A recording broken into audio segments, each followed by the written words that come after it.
Righto, let's go. So, good morning everybody and welcome to LIC's annual meeting. I'm Murray King, Chairman of LIC. Thank you to shareholders for joining us virtually today and in attendance here at Novotel in Hamilton. We're off-site from our normal Newstead site due to COVID-19 and the limitations around some of that. So we're bringing this meeting virtually. So before we start proceedings, there's a little bit of housekeeping I'll cover off. So if you've not already voted, voting is now open and will remain open until the close of this meeting. To vote, you'll need a PIN and pass provided by elections.com, and you can vote via the LIC website. There are 6 resolutions to be considered today. A poll will be held on each one. All shareholders can vote on all resolutions. 4 resolutions are ordinary resolutions and require 50% approval, and 2 resolutions are special resolutions and require 75% approval. Results will be announced soon after the conclusion of the meeting. And if anyone has items of general business or questions they would like to ask, please send them via the chat function now or at any time during the meeting. These will be collated by the team and answered in general business section towards the end of the meeting. When asking a question, it would be really helpful if you could type in your name and your participant code, please. We may take a few minutes to collate those questions before the general business commences. In addition to the general business Q&A, we'll hold a brief Q&A before the meeting resolutions to answer any questions that might relate to those resolutions that shareholders are voting on at this meeting. So welcome again to the annual meeting, to fellow shareholders via the live stream. Welcome to the Shareholder Council, many of which are here in the room, to Ian Brown of the Honoraria Committee, to LIC's lawyers, auditors, bankers and advisors. And in addition, in presence here, we have management of LIC along with the Board of Directors. On my left, I'd like to introduce Wayne McNee, Chief Executive, LIC, and the 9 LIC directors in attendance here today. So from Taranaki, we've got Ben Dickey. If you'd just like to come forward, Ben, and so the shareholders can see you on the screen. We've got Ken Hames from Northland. Morning. Out of Manawatu, Dr. Alison Waters. One of our independent directors, Candice Kinser. Good morning. Another independent director, Sophie Haslam. Good morning. And our third independent director, Tim Gibson. Good morning. From North Otago, Matt Ross. Good morning, everyone. And from the Bay of Plenty, David Jensen. And last but not least, Gray Baldwin, South Waikato. The notice of meeting has been circulated to all shareholders and is taken as read. The quorum required of 25, as stated in the Constitution, is present, so the meeting can continue. I have apologies from the Shareholder Council. Lina Beer, Mark Benz, John Dowdall, Mark Hooper, Christine Macbeth, Mark Shaw and Dennis Barclay, and from KPMG, Matthew Pritchard. I'll now call for any other apologies. If there are any apologies from the live chat, if you would enter them, please. I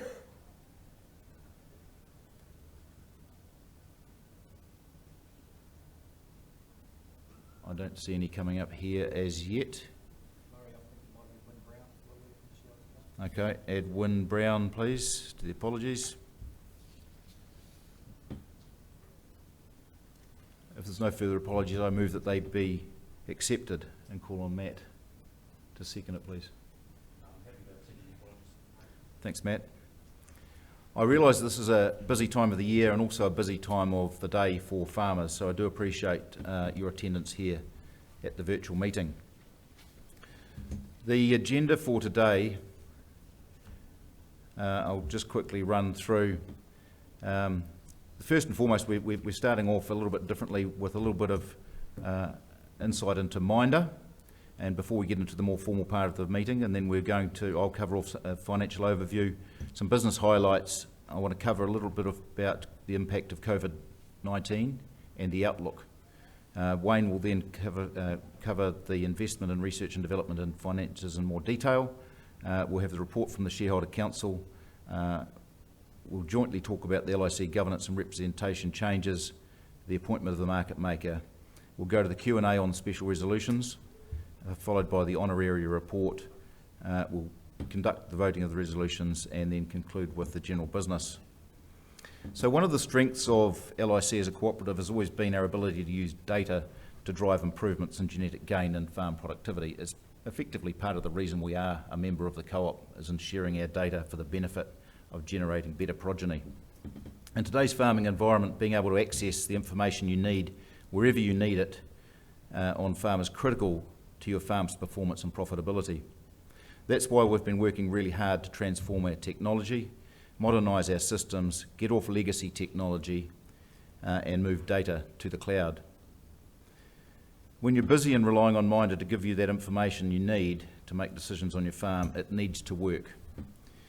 Minder and what we are doing to fix issues with Minder has been a topic of many discussions with farmers in recent times. Minder's performance and investment to continually improve the service for you is a priority for the board and the management team. I'd like to introduce Andrea Black. Andrea is LIC's Chief Information Officer and will be talking about Minder, what we've achieved this year and the future. Now, Andrea leads LIC's technology team and is responsible for managing, improving and transforming our tech products such as Minder. Andrea has only been with us since the beginning of this year, and prior to her appointment as our CIO, she worked for Genesis Energy. She's been working in technology for more than 20 years with experience in banking, health, energy and local government sectors, and has an agricultural background hailing from North Taranaki Dry Stock Farm. And she's spent 8 years working at PGG Wrightson. So with that, I'll hand over to you, Andrea, and give you the clicker. Thanks, Murray, and good morning, everyone. So I just wanted to give you an update on Minder and the improvements to both Minder Live and the Minder app that you've been seeing. So in May, we embarked on a 2-year Minder improvement roadmap. That's been designed with the seasonal needs of farmers in mind to keep improving that Minder experience for you. The first roadmap was published in June, advising you what features or improvements, the new functionality that we will be working on, and when it will be available to you to either use the Minder Live or the Minder app. So we're making sure that we're giving you the features in time that you need them on farm, and we're updating and publishing that roadmap, that improvement roadmap quarterly. It's been refreshed quarterly and it's always available on the LIC website. We're fully committed to this roadmap and continuing to improve the capability of Minder. Since June, we've delivered 38 improvements across both Minder Live and Minder app. Some of these are bigger things, like improving our NAT compliance, both Live and the app, implementing the holding pen in the app, or adding the removed animal report to Minder Live. And we've been working on a number of smaller improvements as well, and a lot of these are based on feedback from yourselves, from farmers, like improving how reports print. One that's been quite popular is actually ensuring that the expected calving report now fits within the yellow book. Improvements are regularly happening, both on Live and the app, and we're letting you know via social media or via email. Wayne sends an email out monthly, and as things happen, we're releasing that on social media. As you see improvements in the app, it's a little bit easier. There's a little flag on the icon that tells you when something's changed. We are investigating for Minder Live a better way to let you know from within that Minder Live app, within that Minder Live website, for any things that might be changing in Minder Live. So the usage of Minder Live has continued to grow year on year. We've currently got 9,300 herds that are using Minder Live. Minder app has also had a really strong increase as well, 60% increase over the last 12 months. We currently have 12,000 users across 8,000 herds that use Minder app, which means that we've got multi-users across the app on the same farm, recording notes and comments as they happen on farm. That's exactly what it was envisaged for. We've also seen quite a decrease in Minder Pro usage this year, and we expect that trend to continue. Due to the age of Minder Pro, it has been phased out in May 2022. The technology that this platform has been built on is end of life, and from a traceability perspective, it's not compliant. And it's not compliant with the current regulations with the way that it's been designed with the offline capability and can't be made compliant. Just going into that compliance, LIC has worked very closely with Nate and Osprey, and we've had significant investment in that to improve both Minder Live and Minder app, which are now both current with both compliant with the current regulations for animal traceability, and that provides more certainty for farmers registering animals and recording livestock movements, so that the data that is held in Nate will be current and accurate, and it's supporting disease management and animal traceability and national biosecurity. Minder service, while it's great that we are building more features into Minder all the time, it's important from a reliability and availability perspective that Minder stays working for you. So we're working hard behind the scenes to maintain and improve that reliability of the Minder platforms, and we've got teams dedicated to this. During the outage that occurred in late August, we had teams working around the clock to resolve that, the issue that slowed down the processing of events, and we've made some changes behind the scenes to ensure that what caused that issue won't happen again. We've added extra monitoring so that we know as soon as possible that an issue occurs, and we've expanded our team resourcing to ensure that we have the right people to respond quickly if something does happen and we can resolve that issue quickly. And if we talk a little bit around the future of Minder, so right now we're definitely focused around that Minder improvement roadmap, listening to what farmers are telling us and the features that you want within Minder Live and Minder app. But we've also got an eye to the future. So some of the things that you're telling us that we might like to see in the future is around the availability of Minder Live and Minder app, keeping that online. So when we do the AE runs, we want to keep Minder Live and Minder app available, and you'll see this in the future Minder roadmap. With sensors and wearables becoming more prevalent, we're looking at how we can integrate with partners to capture data and make that available to you within Minder. And that combined with existing herd information, we should be able to provide you more analytics and insights on your herd. We also want to try and automate and capture data where we can. So removing areas that you dislike or are manual and adding features or capability that make life easier for you and help you run your business. We don't know exactly what those are at the moment, but we've definitely got an eye on the future and how we can make that easier for you. So that's my update on Minder. Thank you. Thanks, Andrea.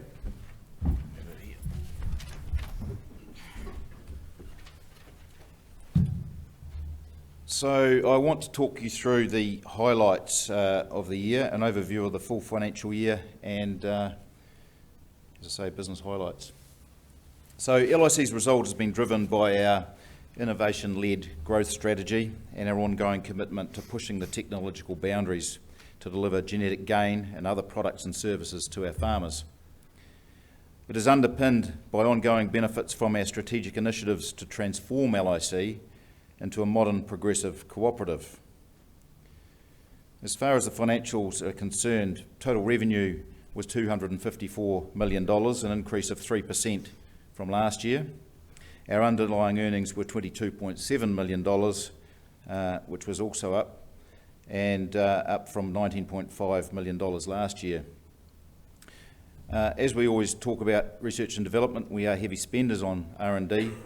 That was $16 million, an increase of 17.5%, equating to 6.3% of our revenue. And Wayne will provide more detail on the R&D activity later in the meeting. The full year dividend, we had a strong year, and this enabled us to deliver a significant dividend to our shareholders at a time when every dollar counts on farm, and that has already been received by our shareholders. That $18.1 million equated to 12.75 cents per share, which was 80% of underlying earnings, and up from the $15.6 million we paid last year.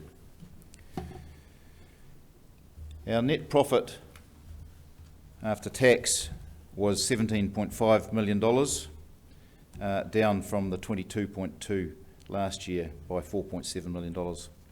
This is mainly due to the $7.2 million decrease in the value of our bull team.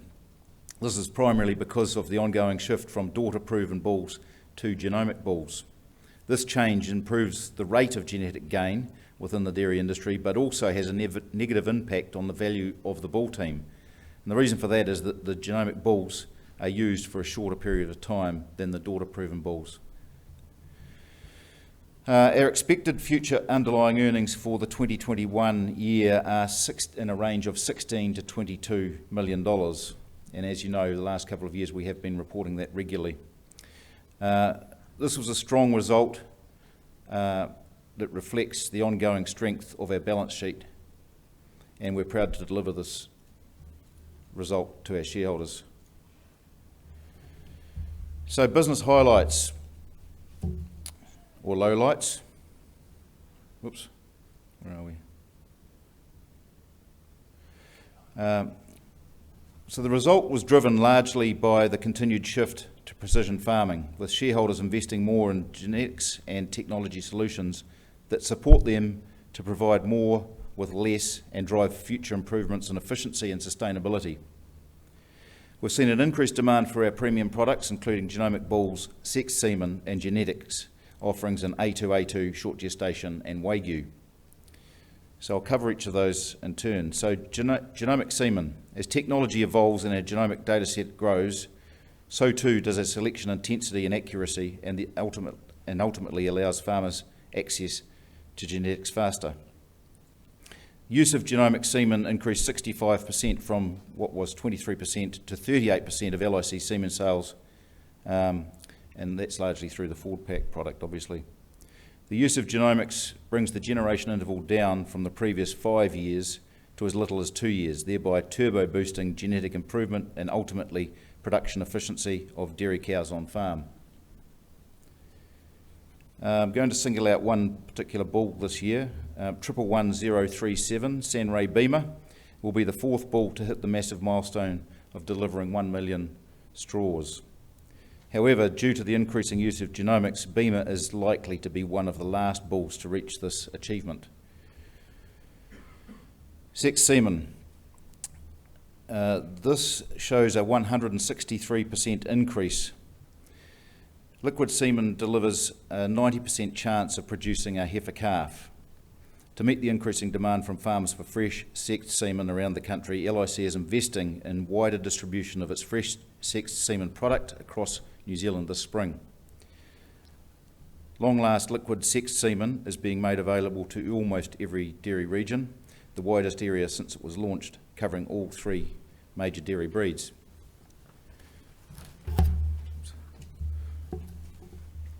Where are we?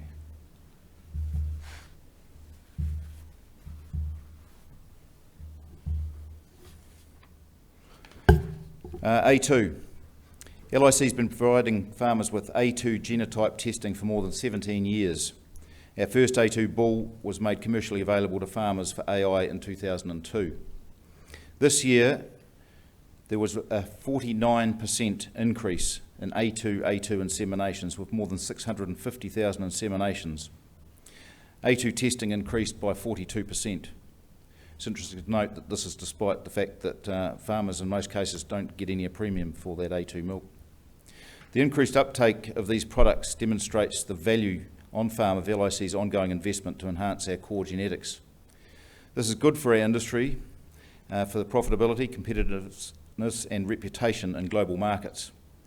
It shows our farmers are evolving with the times and demonstrating careful stewardship of their land, their cows and the resources they need to produce milk. I want to turn now to the impacts of COVID-19. and some of the other challenges of the season. The first was the drought, which affected many of our New Zealand farmers for much of the season. And the other was the disruption of COVID-19 in the last quarter, which made it a tough season on farm. Our experience in biosecurity management through the M. bovis ensured that we were well placed to implement measures to continue as an essential service under COVID-19 levels 3 and 4, so that was significant. However, physical distancing requirements and measures to minimise on-farm visits meant LIC herd test assists, GeneMark services were suspended for several weeks. And I'd like to thank you all for your support through that difficult time. I want to also just briefly talk about Afi Milk. So in February this year, we announced that we were seeking shareholder approval to complete a strategic investment to acquire a 50% stake in a leading global agri-tech company, Afi Milk. We considered this as a compelling strategic proposal for our business, which would have further strengthened your co-op. When we announced the proposal, no one could have foreseen the rapid and unprecedented impacts of COVID-19 that resulted in material impacts on this acquisition.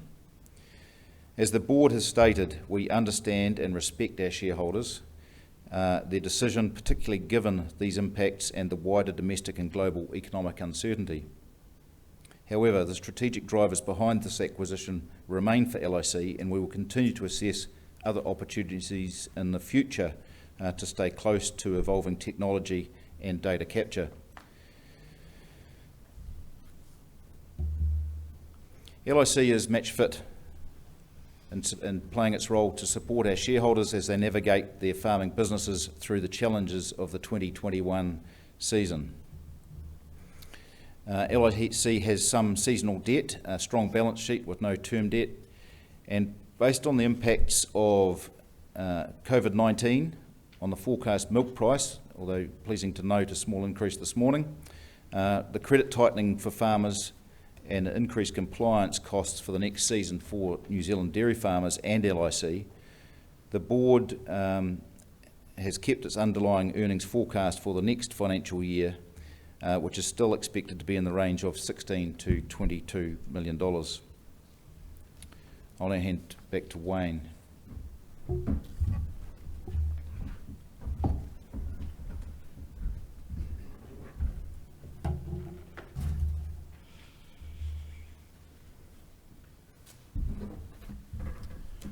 Right, thank you very much, Murray. Kia ora tātou. It's my pleasure to present at my 7th LIC Annual General Meeting. So I'm just going to run through, as Murray said, a bit more detail into our R&D investment and capital spending through the year. As Murray mentioned, R&D investment increased 17.5% in 1920 to 16 million from 13.6 million the year before. That equates to 6.3% of revenue. Last year, $97.3 million was spent on R&D by the top 20 New Zealand agri-tech companies. That's from the TIN Agri-Tech Insights report. And LIC spends the highest percentage of revenue on R&D of any established primary sector company, with our R&D spend making up 20% of all agri-tech R&D spend in New Zealand based on that TIN report. Increased investment in R&D will help secure our leadership in the fast-growing agri-tech sector. I'm just going to run through a little bit more detail of the spending last year that's on the slide you can see there. Dairy sire proving is livestock selection and bull acquisition and sire proving.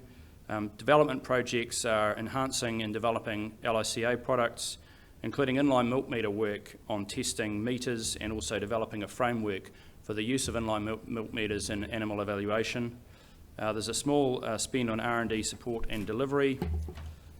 Hardware and systems is investment in things like satellite pasture product space and a range of other small products. Information to improve decision making is enhancing and developing diagnostic products like mastitis and Johne's disease research. There's a lot of focus going into those areas at the moment. The international investment is developing what we call the tropical cow for dairy development markets. We're doing some work in Ethiopia in that regard. But we're developing what we call a slick animal, and we have animals on ground on research farms in New Zealand. Now there's potential for those in dairy development markets, but also as the climate does appear to be warming in New Zealand, there might be some potential for those genetics in a New Zealand context and parts of New Zealand as well. Those animals seem to be particularly good at producing milk when they're under heat stress. The other genetics information is our investment in the MB and SFFF projects, enhancing genomic selection through identification of new variants and researching to develop a more sustainable dairy animal. Now that R&D investment enables us to give farmers a number of tools for the future to help further improve genetic gain and to help address environmental challenges. For example, we're undertaking world-leading methane research that will ultimately breed more climate-friendly cows. The Resilient Dairy Program, which aims to breed cows with improved health, well-being and environmental resilience. Next Generation Genomic Selection, which builds further on the $78 million that LIC has already invested in genomics and genetic gain. And Satellite Pasture Product Space, further development of new improved version of that, which was launched last month. It's critical that New Zealand retains its leading dairy reputation at what is a really critical time in the world, and that we continue to invest in new innovation and technology. That investment in R&D last year was really important and great to see the increase and the areas of focus, but it's also important we look externally beyond our LIC team. And that's why we recently launched a new agri-tech startup investment fund called the Ag Accelerator Fund to identify and support individuals and entities that are seeking to develop innovations that will drive improvements in health and well-being of the national herd, aid in more sustainable milk production, and ultimately disrupt our dairy industry in a positive way. I'm just going to talk briefly now about capital approvals. So LIC approved $23.8 million of capital last year. So just run through, you can see what some of these are from the slide, but things like the digital channel, which is the store, and rebuilding the diagnostic system. So that's to enable the GeneMark product to scale up more. We've kind of reached capacity with GeneMark in terms of the systems we have at the moment. So we put in a new platform this year called Illumina, and have been rebuilding the software so that we can bring in more customers and speed up turnaround time for GeneMark customers. We've also spent money on what says there as IP, trademarks, patents, software and server upgrades. So just to explain that a little bit more, that included building the digital mobile experience, the NATE recommendation changes that were talked about earlier by Andrea, that was $600,000 in this year. Rebuilding the EasyLink software. Farmers will be well aware we were having some challenges with the EasyLink product, so we rebuilt the software and productionising the space product. If we have a look at some of the others, every year we spend money on things for herd testing. You have to replace flasks and equipment every year, replace analysers, put in new robots and the like. So you'll be aware that in Riverlea Road and in Christchurch, we've now got a fully robotic system for weighing and subsampling milk, which was really great this year when COVID came. We previously would have had about 80 staff standing side by side in those facilities, and this year we were able to keep processing 2 million milk samples at a time when we would have otherwise been closed. Building improvements, the main one there is actually Chudley Farm. So we bought a separate farm for biosecurity purposes and also to do the methane research. That enables us to bring the young bulls onto a farm which is about 12 kilometres away from Newstead and keep them there while we test them for biosecurity risk. And that was a new investment we made through this year. And of course, Minder projects, last but certainly not least.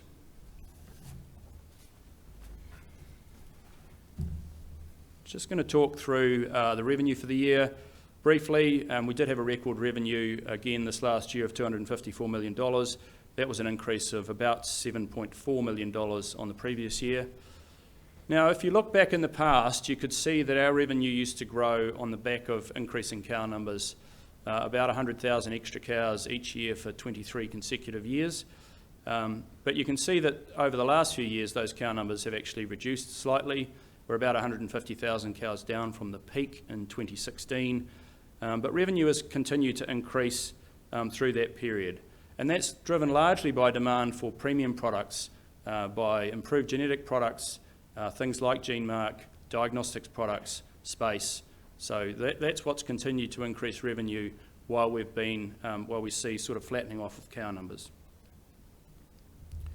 Now, the other one I'll mention briefly is international genetics revenue was down last year to 12.1 million from 12.8 million the previous year, but that was largely due to impacts from COVID, supply chain challenges, flights weren't flying, we couldn't export product through that period, so we should catch that up in the year that we're in now.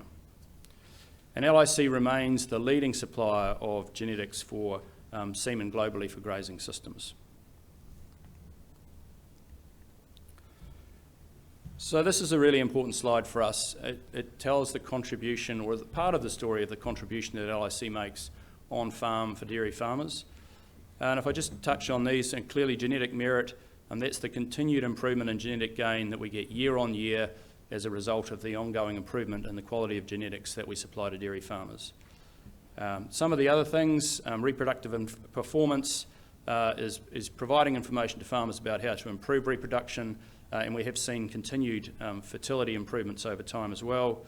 Mastitis and somatic cell count testing in the health area, BVD. Culling of poor cows is part of the story around production. We also provide short gestation genetics, which helps improve production. And a new one this year is the impact of space on improving pasture utilisation. So an estimate of an additional $15 million of value created from that.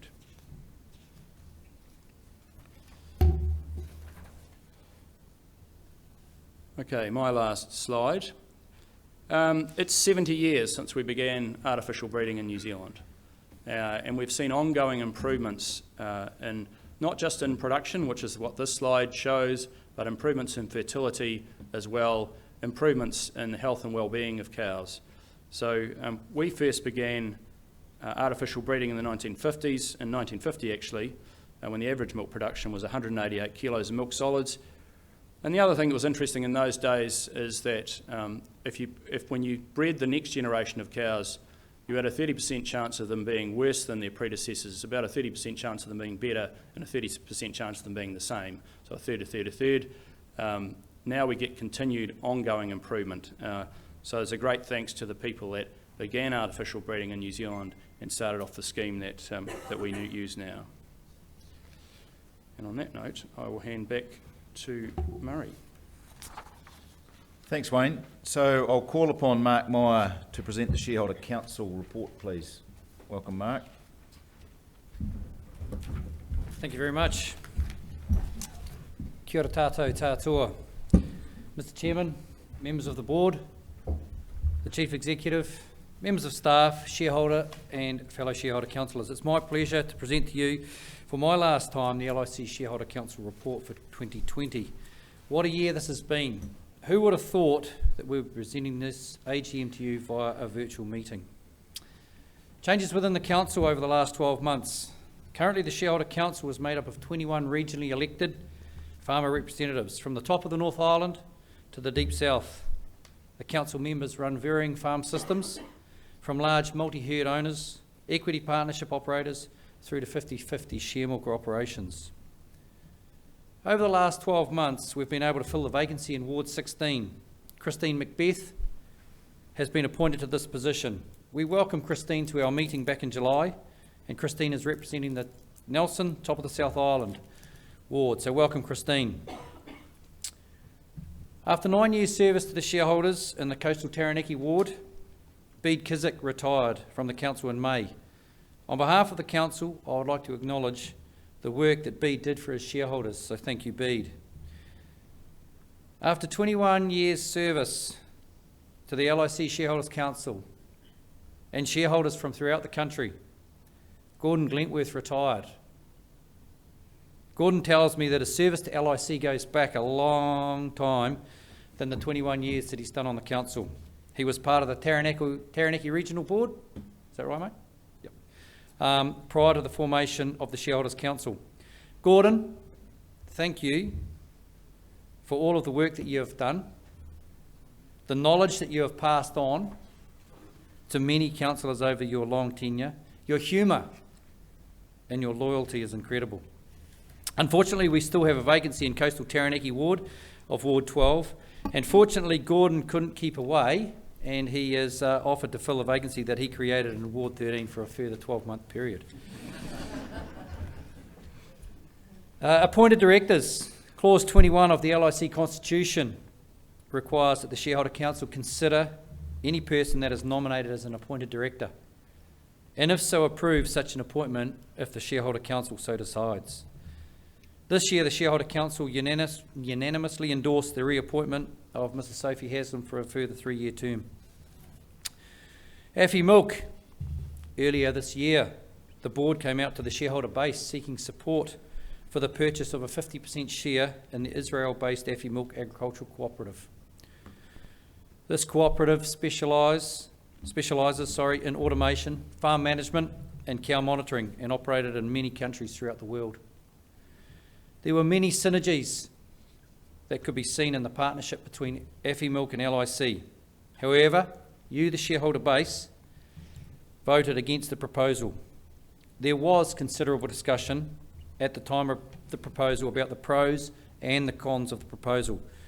Constitutionally, the Shareholder Council did not have to make a decision as to whether we supported the proposal or not. It was the board that decided to venture ahead with the proposal after a significant period of due diligence. After a council debrief following the no vote, council wondered if the shareholders of New Zealand agricultural cooperatives were apprehensive about offshore investments due to a poor track record of many of our cooperatives we've had over offshore investments. On top of the uncertainty this was created with COVID-19. This was a lost opportunity for LIC shareholders to invest in a data collecting company, technology company, that would have enhanced future genetic gain. COVID-19, as Murray's already alluded, but back on January the 27th, 2020, the world was mourning the tragic death of the great American basketball player Kobe Bryant. On the front page of the Los Angeles Times, alongside pictures of Kobe and his daughter, was a heading about how 6 people had died in New York from something called COVID-19. Fast forward to today, and everyone here knows all about COVID-19.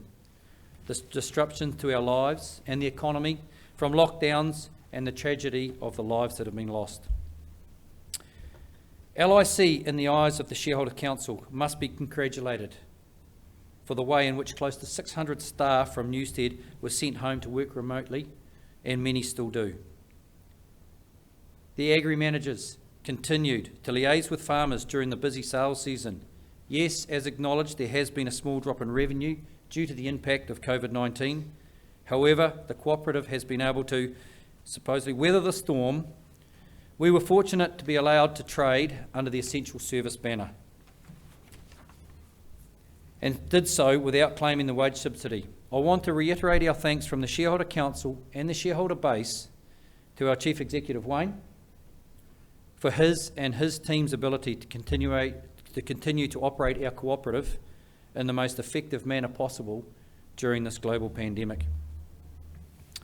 The financial performance of the cooperative over the last 12 months. After the year-end results were announced, we had our annual conference call with our Chief Financial Officer, David Hazelhurst. The council congratulated him and his senior leadership team, and also the board, on the cooperative's solid performance over the last 12 months. It is a good result, considering the significant challenges that the country has had during the season. It was also pleasing to see that LIC was within the earlier announced profit range, which allowed for a good dividend. The payment of a good dividend to shareholders was welcomed by everyone at a time on farm when money seemed to be going out of our accounts faster than it comes in. This payment is another reflection of the solid performance that LIC has had over the last 12 months. The council continues to share with the board, the chief executive and the senior leadership team shareholders' concerns about pricing. Some of the increased revenue is coming from shareholders purchasing higher valued priced or perceived higher values, such as A2 Semen, Ford Pack, Gene Mark. The Shareholders' Council is watching this space. A reduction in the bull team's headcount due to LIC's genomic investment has led to a 7.2 million reduction in the bull team value. We're watching this closely to make sure that the genomics is delivering the genetic gain it claims to offer. Over the last few years, I've been commenting on the declining spend by LIC on research and development. It is pleasing to see that this declining trend has been halted and the spend has actually increased. As mentioned previously, this year's spend was up 17.5% to 16 million, which as mentioned was 6.3% of revenue, up from 5.5% of revenue. LIC did also receive 4.8 million from the government to help with research and development. Also of note is the collaboration between LIC and other industry bodies in pooling their resources to work together for the betterment of all New Zealand farmers. This has been well received and we look forward to seeing the results in the future. At last year's AGM in Taranaki, I raised the issue of the performance of the LIC Automation Business Unit. Many shareholders from throughout the country have expressed concern about the service and delivery of what was one of LIC's flagship products, ProTrack. It is pleasing to see that the board and senior management have undertaken a complete review of this business unit. Biosecurity. The board must be congratulated for their foresight in protecting our most valuable resource, our bull team, through the purchase of Chudley Farm just outside Hamilton. This provides a complete quarantine facility for the young bulls. Last year, Mycoplasma bovis was the big talk. It's still being eradicated from dairy herds here in New Zealand. And it's great to see LIC leading the way in protecting our most valuable assets. Many shareholders are not aware of these decisions and only hear that LIC has purchased another property. Understanding the reasoning and rationale behind the purchase and seeing the farm operating is a message that needs to be shared with all shareholders. In conclusion, I would like to thank the senior leadership team for delivering a great result for shareholders over the last 12 months. As I've said before, it is a great result. However, these great results need to be recurring year after year. The last 2 years' results have paved the way. Let's keep LIC moving forward in this positive way in an ever-changing environment. The Shareholder Council want to thank all members of the LIC staff that have presented to us over the last 12 months, informing us of what is happening within their business units. The Board and Shareholder Council have continued to work closer on matters of concern and importance for LIC. This interaction has enabled the Shareholder Council members to gain a greater understanding of the role of a governor. Over the last 2.5 to 3 years, members of the Board and the Shareholder Council have worked closely on the governance and representation review that you as shareholders are being asked to vote on. I won't dwell on this topic as the Chairman Murray and myself will be discussing this shortly. I do want to say it has been a very robust process with great feedback and discussion from all members of the Board and the Shareholder Council. And finally, this is my last AGM as I've decided to retire. I want to thank everyone for their support over the last 5 years that I have been chair. I want to say a massive thank you to the lady sitting in the far corner on my left, Melanie Tonkin, our Council Secretary, who has done a massive job to keep the Council running smoothly. Thank you, Melanie. I want to congratulate Nathan Cogan. Where's Nathan? Who has been elected the new chairperson of the Shareholders Council. Nathan hails from the West Coast. So good luck on your new position, mate. I'm sure you'll do a sterling job. I am proud to stand here and say that the work of the Shareholders Council, what we've achieved over the last number of years, and I do hope that our defining legacy is the development of the new shareholder reference group. Thank you very much.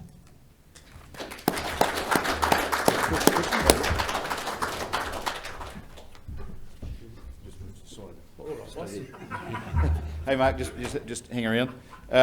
So on behalf of the board, I want to say thank you for your 7 years of work with the Shareholder Council. I think 5 as chair, and your diligence and hard work has really been appreciated, so we wish you all the best.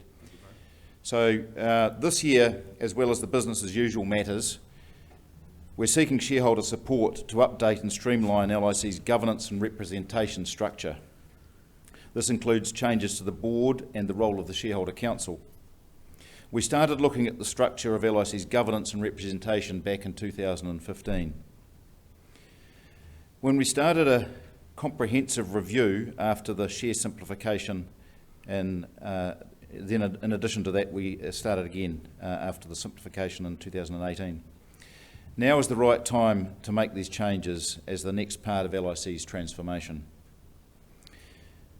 We've had a working group of directors and shareholder councillors, including Mark, who have undertaken the review and recommended the changes we're now seeking support for. I'll now hand back over to Mark to discuss the proposal as far as the changes to the Shareholder Council.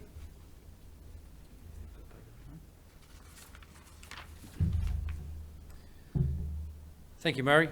As I've mentioned, the Council currently has 21 members across 21 wards. While the Shareholder Council has contributed significantly to the success of LIC to date, its purpose, which was to oversee the National Dairy Herd Database, is no longer relevant. So what we're proposing is, firstly, number one, to streamline the Council from 21 members to a shareholder reference group of 12 members across 4 territories. Secondly, of these 12 members, 8 will be elected by shareholders and 4 will be appointed by the members of the group. This will allow us to ensure diversity and a broad range of skills within the group. And thirdly, we're proposing we give the group a clear purpose and agreed annual engagement plan with objectives and report this back to the board. The purpose of these changes is to ensure the shareholder reference group is promoting shareholder issues that matter to the board and management team, including product development, the service and delivery on farm, the usability of those products, and finally product enhancement. The changes will also ensure that the group has planned and intentional engagement and is working to a plan with the board. All right. Thanks, Mark. So the changes that we're proposing to the board, reducing the number of elected directors to 6, balancing the number of elected directors between the North and South Islands. Each will have 3 elected directors. All shareholders will get to vote for 3 farmer directors for their island. Directors will be elected by a broader mix of shareholders across an expanded geographic area. Elections will be simplified. All directors will be elected for approximately 3 years, and all elections will be held at the annual meeting. The approximately is because the annual meeting changes from year to year, but roughly around the same time. The board is reducing from 10 directors to 9, with flexibility to appoint a further appointed director based on the needs for specialised expertise in the future. So I'd just like to thank David Jensen. So provided this resolution passes, David has offered to step aside, and that's the first step in the process to reduce the size of the board. The board wants to make sure that we have well-planned and intentional engagement with the shareholders on issues that really matter. Our directors will be representative of a broader mix of shareholder views across an expanded geographic area. And all shareholders will get to vote for 3 farmer directors as opposed to currently 1 or 2, depending on their region. Finally, streamlining the processes will reduce the voting burden on shareholders, so all voting will align with the annual meeting. We understand that delivery of products and services takes priority over shareholder issues for many of you. It's what you really focus on when you deal with LIC. One of the most important outcomes from the recommended changes is to strengthen shareholder input on operational performance, product development and service delivery. Mark. Thanks, Murray. So LIC's current structure that we have now was put in place almost 20 years ago. And over that time, LIC has evolved. We want our legacy to be setting up the right structure for the future, giving shareholders influence over the issues that matter the most. We believe that the proposed changes to LIC's governance and representation structure will ensure your voice and your views are heard and acted upon as we grow and build our cooperative in the years to come. On behalf of the Board and the Shareholder Council, we recommend a yes vote. The decision is now over to the shareholders, and the vote will be finalised shortly after the conclusion of this annual meeting. If you've not already voted, voting is open, so you can conduct your vote. Thanks, Mark.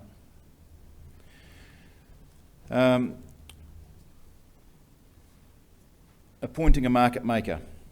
There is another special resolution for shareholders to vote on. This resolution is to amend the Constitution to enable the Board to appoint a market maker, subject to Minister of Agriculture's approval of this change. We're proposing that we introduce the option to enable the appointment of one or more firms to act as a market maker. Due to the restrictions on who may hold LIC shares, its stock is more illiquid than other listed companies. The aim of the market maker is to create price stability and additional liquidity through consistent two-way quotes in LIC shares on the NZX. The role of the market maker is solely to provide additional liquidity to LIC shares for those farmers approved to buy and sell shares without the need to wait for another LIC shareholder to trade with. So I'll open it up for question and answers with respect to those two constitutional resolutions. So I understand that you may have questions prior to voting on either of the governance and representation resolution or the market maker resolution. So we'll offer the opportunity for Q&A now. So to ask a question, please type it in the chat function, and please include your name and participant code also. So I think there's a couple of questions here already. The first one is from Jenny Morrison. So hello, Jenny. And you're asking that you understand the benefit of the market maker to the shareholders of this, but given the $20,000 to $30,000 annual cost to the company, what is the benefit to the company? Well, the benefit to the company is really the benefit to the shareholders. So the ability for those shareholders to conduct trades and not have to wait. This would apply to such things as exiting shareholders who sometimes have to wait for a month or two before there is a corresponding shareholder wanting to buy their shares. So it really is largely for the benefit of our shareholders, and ultimately that's what we're here for. The second question comes from Ian Story. Welcome, Ian. Ian has been on the Shareholder Council in the past, and Ian is asking what consultation process was conducted as part of the governance and representation review. So as I said, we started back in 2015, and at that time we formed a working group with representatives from the Shareholder Council and the Board, and in addition we had a couple of other shareholders of significance. And in addition we had an independent expert on cooperatives. The process ran through, and then more recently, as we've said, we conducted another process more recently with representatives of the Shareholder Council and the Board. And we used the Shareholder Council and their networks to canvass the views of shareholders. Fair to say there was a range of views, but I've got to say the courage to make a decision to improve the Shareholder Council and change it to the reference group is for the right reasons. And as Mark's already said, the fact that the database no longer resides with LIC, which was the real key reason for the Shareholder Council to exist, that's been dissipated. And as we've said, we really want to improve intentional engagement with our shareholders on the things that matter to them the most, which for most people is around products and services. So hopefully that helps answer your question, Ian. I don't see any more questions there at the moment, and we can open up for Q&A at the end of the session. So I'll call on Ian Brown to come forward, please, Ian, and present your Honoraria Committee report.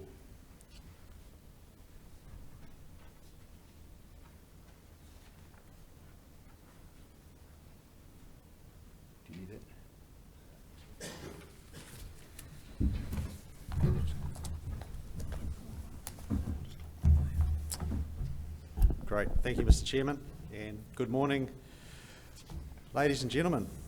I'm here in the capacity as the chair of the Livestock Improvement Corporation Honoraria Committee, and it is my privilege to present the committee's recommendations this year for the LIC board and the Shareholders Council.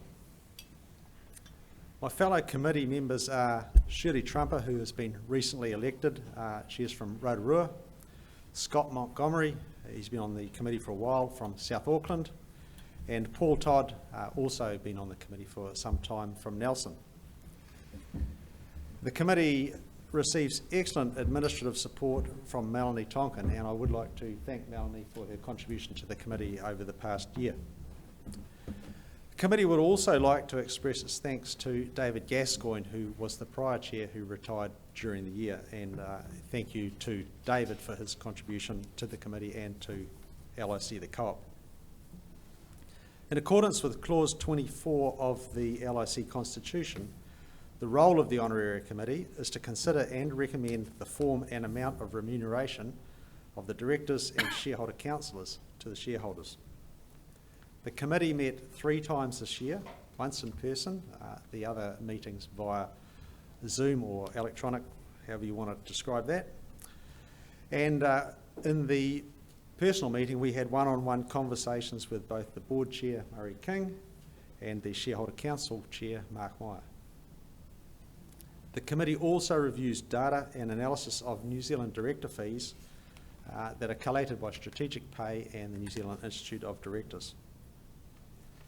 Subsequent to the meetings held by the Honoraria Committee to determine this year's recommendations, LIC, their staff and their families have been impacted to varying degrees by the global pandemic caused by COVID-19. So following further consultation with both the board and the shareholder council chair, the Honoraria Committee thinks it is appropriate to recognise the existing and ongoing effects of COVID-19 on the company, its staff, its shareholders and the wider economy, and concluded that the increases in honoraria that the committee was intending to recommend to shareholders this year should not proceed. Instead, the committee is recommending no changes be made to remuneration this year. Specifically, the directors' honoraria. The Honoraria Committee is of the view that it is imperative LIC maintains high calibre, capable directors on its board. The committee acknowledges that last year saw an increase of 4.85% for directors and the remuneration of the chair maintained. Prior to this, the previous 2 years have seen the honoraria for the board increase slightly each year to maintain relevant remuneration parity with similar organisations. The Honoraria Committee is of the view that where appropriate, smaller annual incremental change is the preferred method of addressing director remuneration. The LIC board has a pool of $60,000 available for additional duties. This year, $45,000 of that pool was utilised. In summary, in normal circumstances, whatever that may be, the committee would have recommended an overall increase to the base honoraria of the directors and the chair this year. But instead, the committee recommends retaining the total remuneration at $669,000, $669,600. The shareholder council honoraria. The role of the Shareholders Council differs to that of the board in that it is a body whose role is representing the collective views and interests of the LIC shareholders. There are few organisations which have representative bodies similar to the LIC Shareholders Council, and as such, the Honoraria Committee has fewer examples for comparative purposes when it comes to councillors' honoraria. The committee acknowledges the increase in councillor workload over the past year due to ongoing projects and a particular focus on the governance and representation review. Given the shareholder council workload and the fact that councillors and the deputy chair have not seen an increase in their remuneration since 2013, acknowledging the council chair received small increases in 2017 and 2018, the Honoraria Committee would have recommended an increase to the current level of the shareholder council remuneration. However, given the circumstances outlined earlier, the Honoraria Committee recommend retaining the existing remuneration of $134,000 and maintaining the daily allowance of $320. Thank you, Mr. Chairman. Thank you. Thank you, Ian. So we'll now move to the resolutions for the meeting. So Resolution 1, to reappoint KPMG as our external auditor.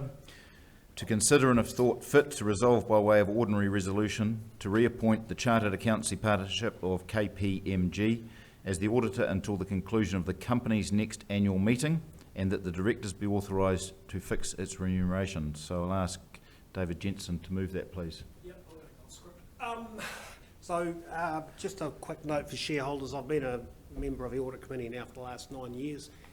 I can assure you that we have had very good service out of KPMG in terms of representing your interest. I think it's incumbent to recognise that our lead audit partner for the last 5 years, Matt Pritchard, who has been diligently involved in doing the audit work for us, this week became chair of KPMG in New Zealand, and I think that's probably a good illustration in terms of the intellectual horsepower that KPMG have put into our business. This is a complex business to audit, take from me, and it requires considerable thought both by the committee, but I think for your surety by KPMG. So I think you can service and I'm happy to move. Thank you, David. Can I call for a seconder, please? I'm happy to second that, Mr. Chairman. Thank you, Bruce. I'll ask those participating to please mark their vote now. And we'll move to Resolution 2, which is the Shareholder Council Shareholder Reference Group's budget, as shown on the screen. So Resolution 2 is to approve the LIC Shareholder Reference Group's budget, to consider and if thought fit to resolve by way of ordinary resolution to approve the budget for the LIC Shareholder Council Shareholder Reference Group for the year ending 31st of May 2021, as outlined in the explanatory note in the notice of meeting. And I'll ask Mark Meyer to please speak to this resolution. Thank you, Mr. Chairman. Yeah, I'd like just to move that we accept our that budget that was put forward on the screen just before. Thanks, Mark. And if we can have a seconder. Happy to second that, Mr. Chairman. Thank you, Nathan. So those participating in the vote, if you'd please make your vote now.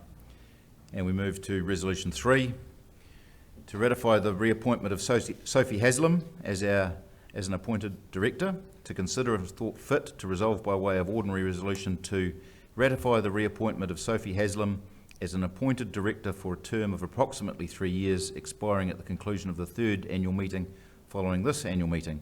I just want to say that Sophie initially joined the board in December 2018, and her appointment as an appointed director was ratified at last year's annual meeting because she was filling a short-term vacancy. Now, Sophie brings over 20 years of commercial and broad experience working across large established corporates and early-stage growth companies, and has over a decade of governance experience, including multiple audit and risk chair roles. She does chair our Audit and Risk Committee.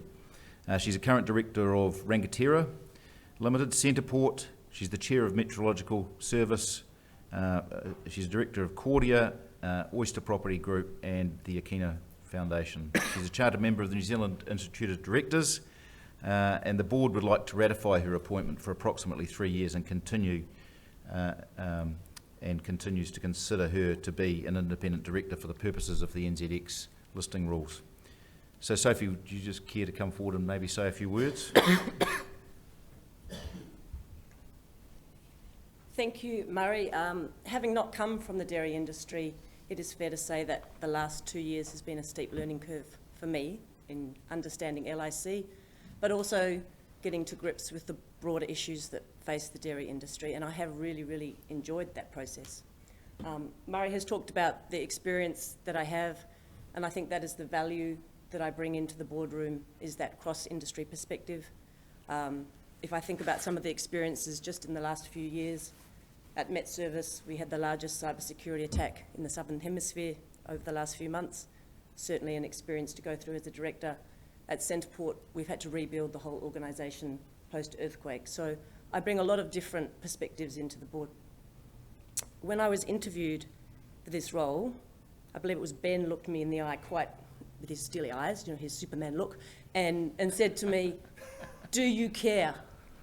And I said to him at the time, "I don't know yet, because I don't know the industry, I don't know the company. I think the most important thing I can say to you now is, yes, I do care." So I would really look forward to being involved for another 3 years. Thank you, Sophie, and I'm more than happy to move the resolution. And I'll ask. Yes, I second that. Thank you, Candice. So those participating in the vote, if you'd please make your decision now as we move to Resolution 4. To amend the areas relating to governance arrangements, to consider and if thought fit to resolve by way of ordinary resolution to approve the purposes of Clause 21.4 of the Constitution, a reduction in the number of wards from 21 to 4 with effect from the 1st of January 2021. Item B, for the purposes of Clause 22.5 of the Constitution, a reduction in the number of regions from 4 to 2. And item C, the redesignation of the directors Gray Baldwin, Ken Hames, Alison Waters and Ben Dickey as the elected directors of the North Island, and Murray King and Matt Ross as elected directors of the South Island, subject to the transitional arrangements described in the explanatory notes to Resolution 5, each in accordance with the revised ward description and revised region description respectively, and subject to the passing of Resolution 5. So I move that resolution. Very pleased to second the resolution, Mr. Chair. Thank you, Ben. So those participating, if you would please make your vote. We now move to Resolution 5, to amend LIC's constitution to reflect the proposed governance changes and general changes, to consider and if thought fit to resolve by way of special resolution to approve A, the amendment of the Constitution to reflect the proposed governance changes and the general changes, and item B, the proposed changes to existing elected directors and councillors' terms of tenure made with a view to implementing the proposed governance changes and as set out in the transitional arrangements subject to the passing of Resolution 4. So I move that resolution. I'll ask Ken to second, please. Yeah, I'll be pleased to second it, Chair. Thank you, Ken. So those participating, could you please make your vote? We now move to Resolution 6, to amend LIC's constitution to implement the market maker changes, to consider and if thought fit to resolve by way of special resolution to approve, subject to the approval by the Minister of Agriculture, the amendment to the Constitution to reflect the market maker changes. I so move the resolution. Chair, I second your resolution. Thank you, Alison. So those participating in the vote, if you would please make your vote. We'll now just take a quick break to review any questions that we may have received via the chat function. So if anyone has any questions they've not yet sent, if you could please do so by way of the chat function, and we will resume in a moment. It looks like there is. Because they haven't been using Slido. It looks like they've been using chat because we don't use chat. No, it looks like they've got some. Dave's going to bring them up.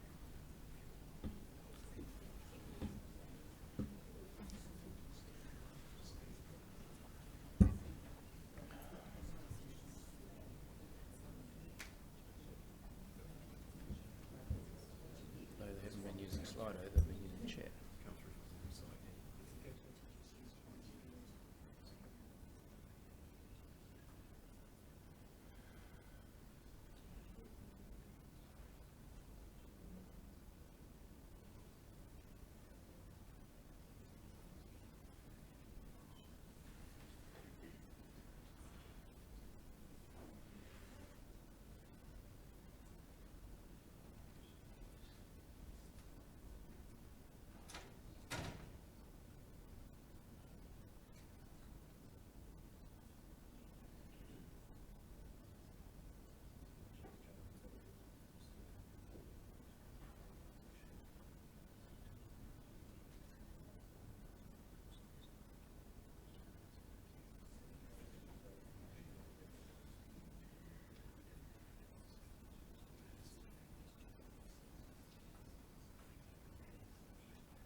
So we'll resume our general business session now, and we've got another question from Jenny Morrison. So thank you, Jenny.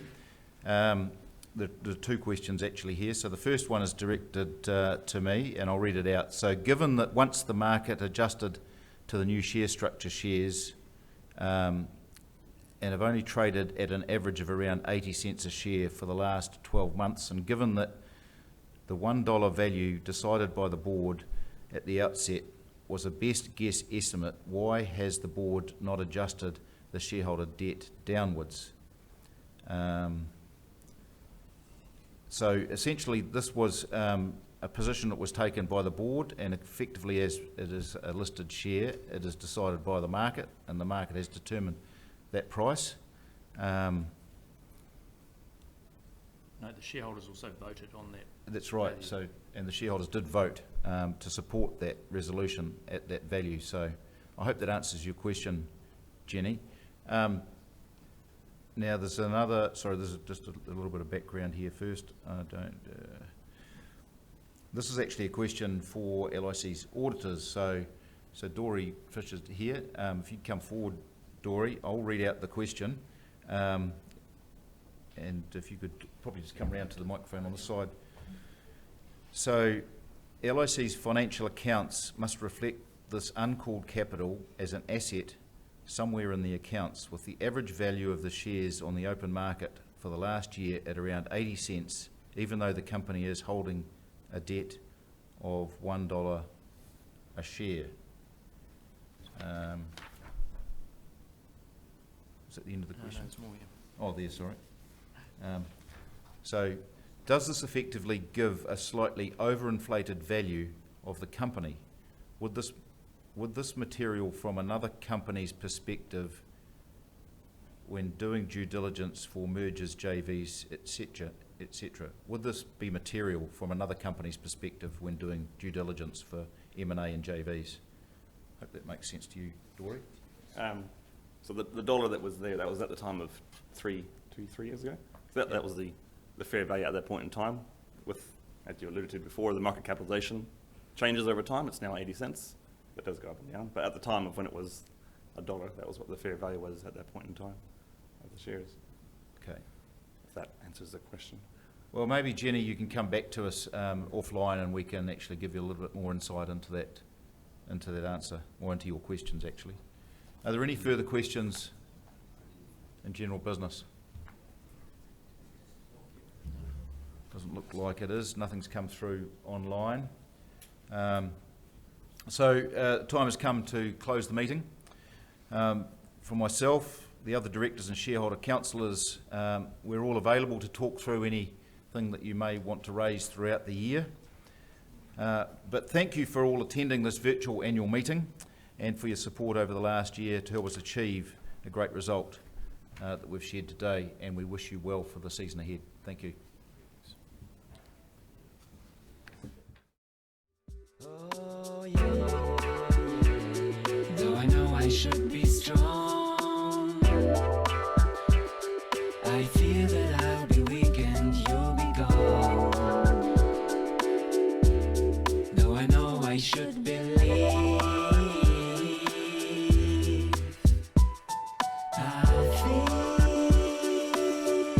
I feel doubt and leave.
I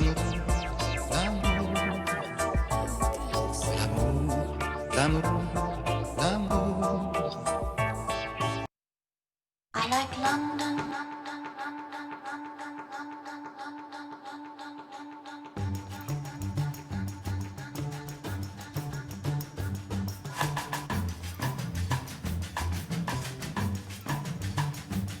I like London. Rain.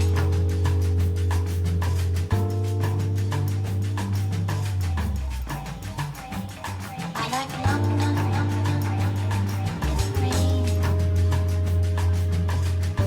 I like London in the rain.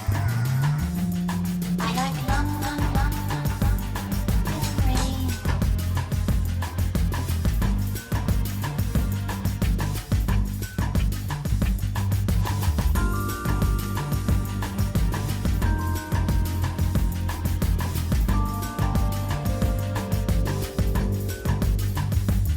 I like London. I like London. Rain. I like London in the rain. I like London. Rain.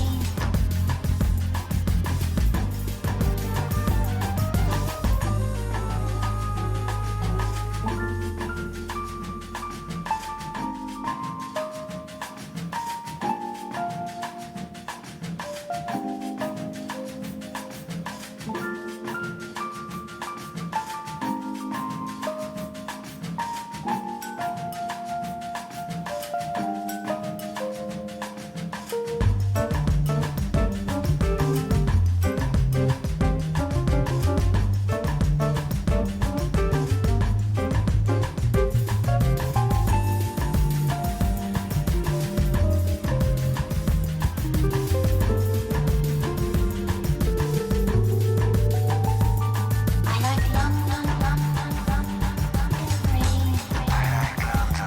the rain. I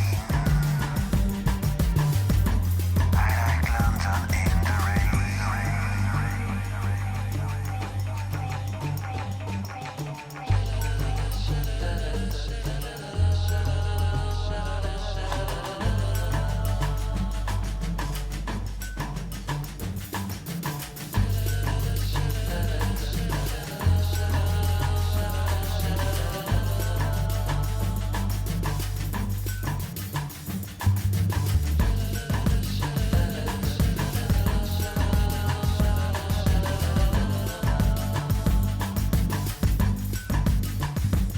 I like London.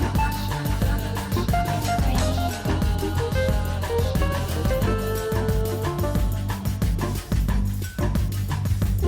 I like London. Rain.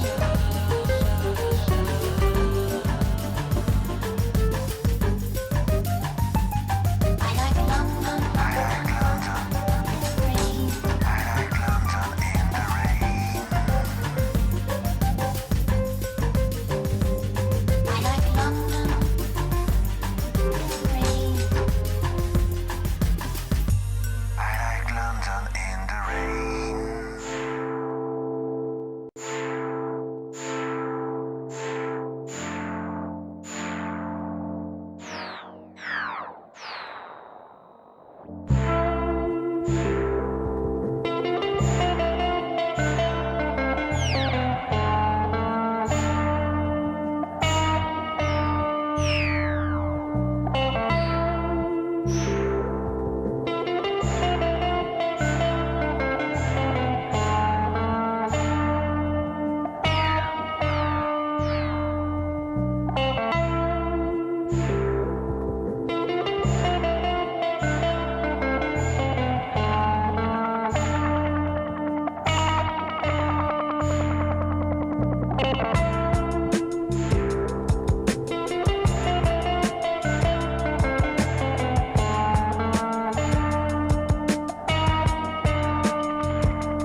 I've got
L'amour,